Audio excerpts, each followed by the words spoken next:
صباح الخير يا جماعة وإزيكم؟ استعرضنا في الفترة الأخيرة آخر المنتجات اللي نزلت تباعا من الشركات المصنفة أو المنتجة للمحمول والإكسسوارز بتاعتها. هنبتدي بقى نرجع لقديمه زي ما بيقولوا وهنستعرض المنتجات الأخيرة اللي نزلت. وأول منتج هنستعرضه من شركة انفينكس. انفينكس بتدينا النهاردة تليفون يعتبر تقريبا أرخص تليفون في السوق انتوا هتشوفوه. التليفون ده اسمه انفينكس هوت 12 برو. هنستعرضه مع بعضينا. شوفوا الحلقه دي لغايه اخرها عشان تعرفوا سعر التليفون الجميل جدا اللي انتوا مش هتصدقوا ان ده السعر ده مقابل الامكانيات الجميله اللي احنا هنستعرضها مع بعض وهنعمل لها ريفيو. يلا مع بعض نشوف التليفون اللي معانا النهارده من شركه انفينكس وهو انفينكس هوت 12 برو. يلا بينا.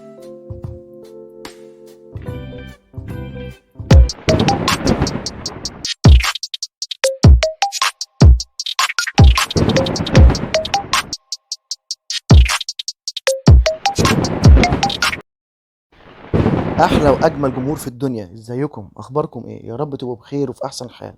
اهلا بيكم في حلقه جديده من حلقات قناه ثاندر تكنولوجيا ومعلومات، ومعاكم اخوكم اشرف.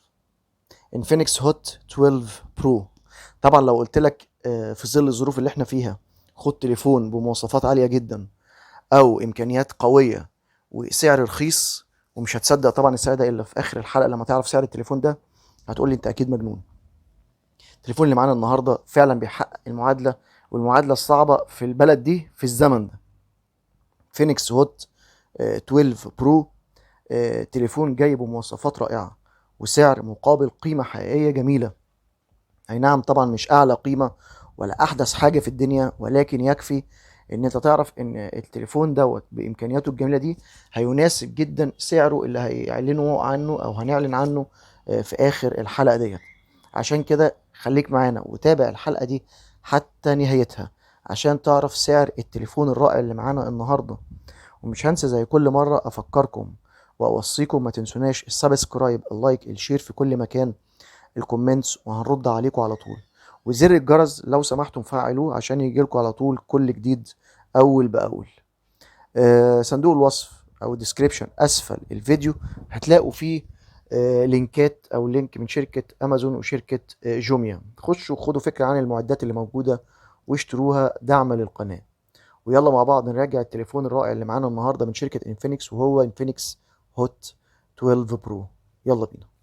التليفون ده اعلن عنه في 2 اغسطس 2022 وابتدى يطرح للبيع في نفس اليوم عالميا، ولكن بالنسبة للسوق المحلي أو الشرق الأوسط حتى الآن لم يعلن تحديدا إمتى هيورد للشرق الأوسط أو في مصر للسوق المحلي عندنا. أبعاد التليفون ده كالآتي: 164.2 في 75.8 في 8.4 ملم. الوزن المقدر ليه هو 191 جرام، وطبقة الحماية الأمامية من نوع الإزاز وهتبقى كورنينج جوريلا جلاس 5. الفريم والظهر هيبقى من البلاستيك، والتليفون ده مجهز ان هو ياخد شريحتين اتصال. اما نيجي بالنسبه للشاشه فالشاشه هتبقى من نوع الاي بي اس ال سي دي، التردد بتاعها او ريفريش ريت 90 هرتز، والنتس بيوصل لتقريبا 550 نتس. مساحه الشاشه هتبقى 6.6 انش بقوه استحواذ 84.1%. اما ريزولوشن الشاشه فهو 720 في 1612 بقوه استحواذ او بقوه 267 بكسل بير انش او بكسل لكل انش. طبعا ما فيهوش طبعا اولويز ان ديسبلاي لان الشاشه بتاعته من نوع ال سي دي او الاي بي اس ال سي دي، ولكن يكفي ان طبقه الحمايه بتاعته هتبقى من نوع الكورنينج جوريلا جلاس 5. هنيجي بالنسبه للبلاتفورم او السيستم اللي هيبقى مجهز في التليفون ده، هيبقى من نوع الاندرويد 12 ومطعم بالواجهه الاكس او اس 10.6. نيجي بالنسبه للشيبس او البروسيسور اللي هيبقى موجود من نوع اليوني سوك تايجر التي 616، وده نفس البروسيسور تقريبا اللي بتستخدمه شركات نوكيا في المعدات بتاعتها. المعتمديه بتاعته 12 نانومتر، وانتوا زي ما انتوا عارفين ان البروسيسور ده اوكتا كور او ثماني النواه.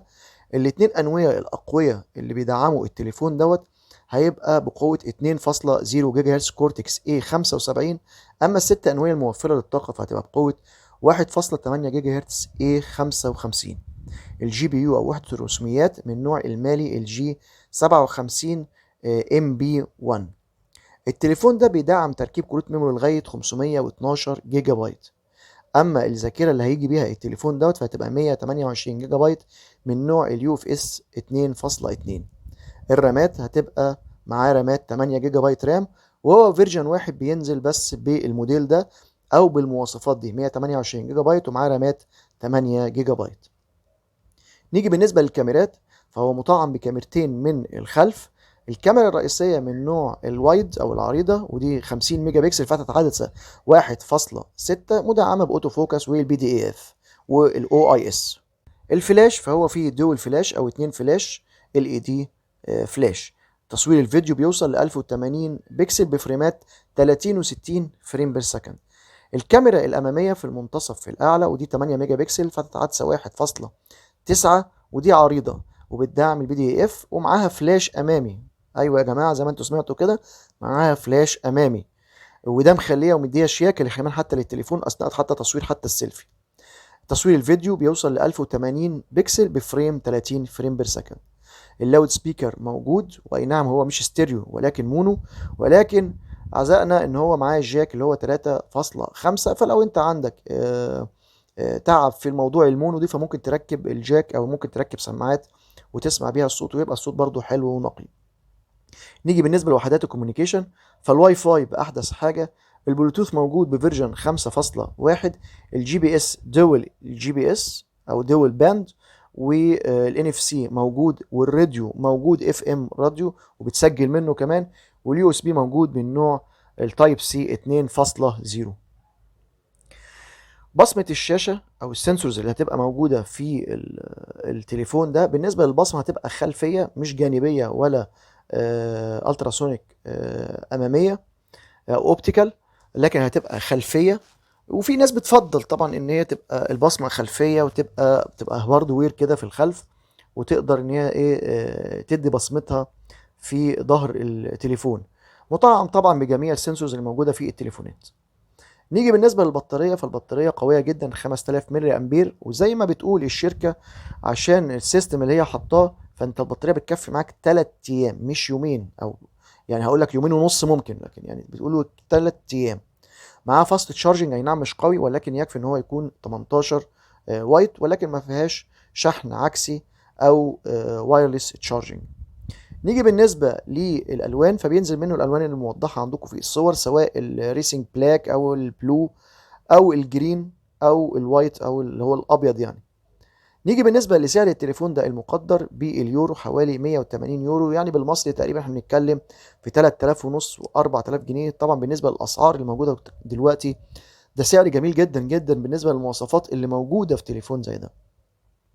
التليفون ده حتى الآن لم يعلن عنه في مصر، ولكن إن شاء الله لو أعلن عنه هنخاطب الشركة ونحاول نجيب تليفون نعمل له انبوكسنج وريفيو ونستعرضه مع حضراتكم طبعا حتة حتة بالشغل العالي اللي فيه الجميل.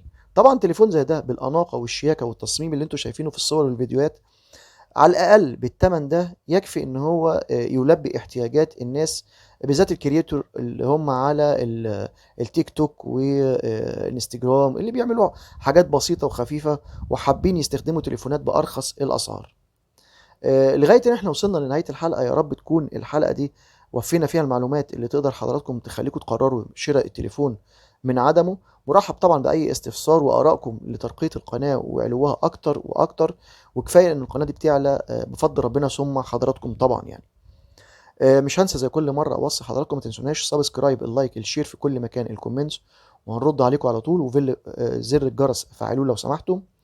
الصندوق الوصف الديسكريبشن فيه لينكات من شركة جوميا وامازون، استأذنكم خشوا عليها وخدوا فكرة عن المعدات، ولو عجبتكم حاجة اشتروها دعما للقناة.